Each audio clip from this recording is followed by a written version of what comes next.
Silence, sir, please. Ready, sir. చాలా unfortunate day. నా మిత్రుడు 46 సంవత్సరాల అసోసియేషన్ నాకు రాజేంద్ర ప్రసాద్ గారికి,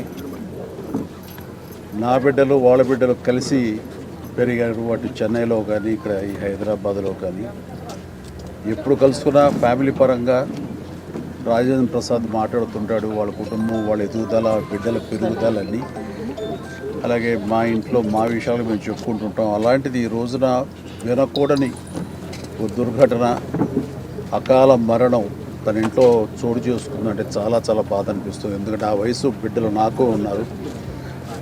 అలాంటి బిడ్డ అనుకోని విధంగా ఈ రోజున కాలం చెందడం అన్నది చాలా మనస్తాపానికి గురయ్యాను.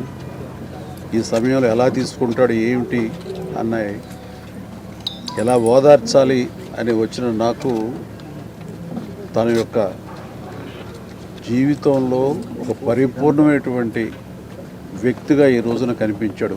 అందరికి తెలిసి అందరిని నవ్వించే, అందరికీ వినోదం పంచే రాజేంద్ర ప్రసాద్ ఈ రోజున తన వీట విషాదం జరిగింది. ఆ విషాదం ఎలా తీసుకుంటాడు అని అనుకుంటే తనకున్నటువంటి వ్యక్తిత్వంతో ఆ బాధను కూడా దిగమింగుకుని మళ్ళీ తప్పదు జీవితంలో మనం అన్నీ చవి చూడాలి, భగవంతుడు ఎన్ని పరీక్షలా పెడతాడంటూ ఒక వేదాంతలాగా తను మాట్లాడుతుంటే మరింత బాధ అనిపించింది.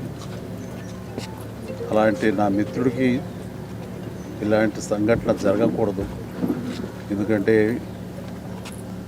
చిన్నవాళ్ళు పెద్దవాళ్ళు ఏమవుతారు ఏంటి అంటూ ఆ వయసుకు సంబంధించి మరణానికి దగ్గర అవుతున్న కొద్దీ వాళ్ళు బాధపడతారు. అలాంటిది బిడ్డలు ఇంకా ఎదుగుదల ఉంది, వయసు సగం కూడా కాలేదు జీవితకాలంలో, వాళ్ళు అలా కనుమరుగైపోతారు అనేది తట్టుకోవడం చాలా కష్టం. అలాంటి పరిస్థితి రోజున నా మిత్రుడికి, ఆ కుటుంబానికి కలిగినందుకు చాలా చాలా బాధ అనిపిస్తుంది.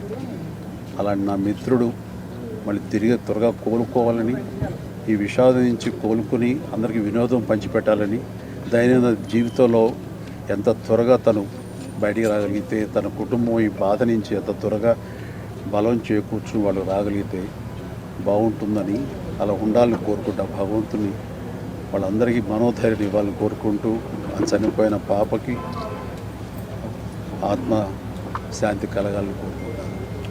Thank you.